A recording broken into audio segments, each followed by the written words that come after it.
أعوذ بالله من الشيطان الرجيم. بسم الله الرحمن الرحيم.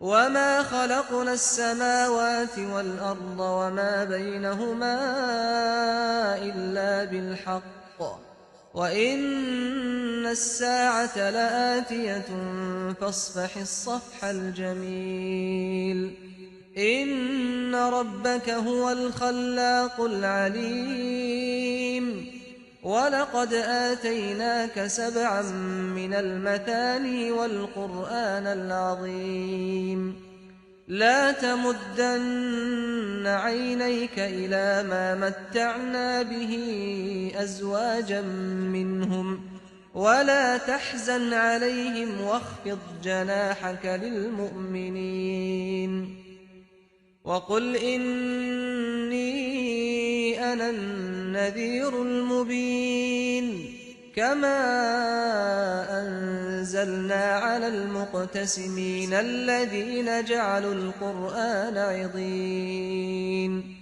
فوربك لنسألنهم أجمعين عما كانوا يعملون فاصدع بما تؤمر وأعرض عن المشركين إنا كفيناك المستهزئين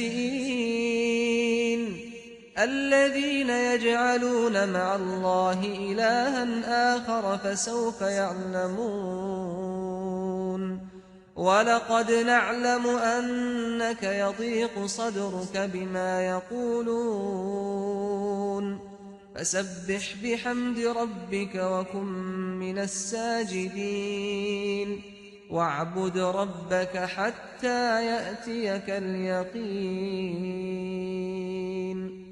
ہم نے اے پیغمبر زمین اور آسمانوں کو اور ان کے درمیان سب چیزوں کو مقصد کے ساتھ ہی پیدا کیا ہے، اور اس میں کچھ شک نہیں کہ قیامت آنے والی ہے، اس لیے ان کے ساتھ خوبی سے درگزر کرو۔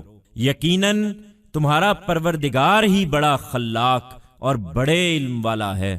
ہم نے تم کو 7 مثانی یعنی قرآن عظیم عطا کر دیا ہے، تم ان چیزوں کی طرف آنکھ اٹھا کر بھی نہ دیکھو جو ہم نے ان کے مختلف گروہوں کو دے رکھی ہیں، اور نہ ان کی حالت پر غم کرو۔ اپنے شفقت کے بازو البتہ اہل ایمان پر جھکائے رکھو، اور نہ ماننے والوں سے کہہ دو کہ میں تو ایک کھلا ہوا خبردار کرنے والا ہوں۔ ہم نے اسی طرح ان بانٹ دینے والوں پر بھی اتارا تھا جنہوں نے اپنے قرآن کو بانٹ کر اس کے ٹکڑے ٹکڑے کر دیے۔ اس لیے تیرے پروردگار کی قسم ہم ان سب سے ضرور پوچھیں گے جو وہ کرتے رہے ہیں۔ سو اے پیغمبر، تمہیں جو حکم ملا ہے اس کو کھول کر سنا دو اور ان مشرکوں سے اعراض کرو۔ تمہاری طرف سے ہم ان مذاق اڑانے والوں سے نمٹنے کے لیے کافی ہیں جو اللہ کے ساتھ کسی دوسرے معبود کو بھی شریک قرار دیتے ہیں، پھر وہ عنقریب جان لیں گے۔ ہمیں معلوم ہے کہ جو کچھ یہ کہتے ہیں اس سے تمہارا دل تنگ ہوتا ہے، سو اپنے پروردگار کی حمد کے ساتھ اس کی تسبیح کرو اور سجدہ کرنے والوں میں سے بنو، اور اپنے پروردگار کی بندگی میں لگے رہو یہاں تک کہ تمہارے پاس یقین کی گھڑی آ پہنچے۔ O Prophet, we have created the heavens and the earth and everything between them only with a purpose. And there is no doubt that the day of judgment is to come. So, forgive them in a very graceful manner. Surely, it is your Lord who creates in abundance and has a lot of knowledge. We have given you the 7 Mathani, which is the great Quran. Do not even look up towards things which we have given these various groups and do not grieve at their situation. Lower your arms of affection, however, on the believers. And tell those who do not believe I am only an open warner. We had similarly revealed to those splitters who split their Quran into pieces. So, by your Lord, we shall definitely ask all of them what they have been doing. Hence, O Prophet, openly read out the directive given to you, and ignore these idolaters.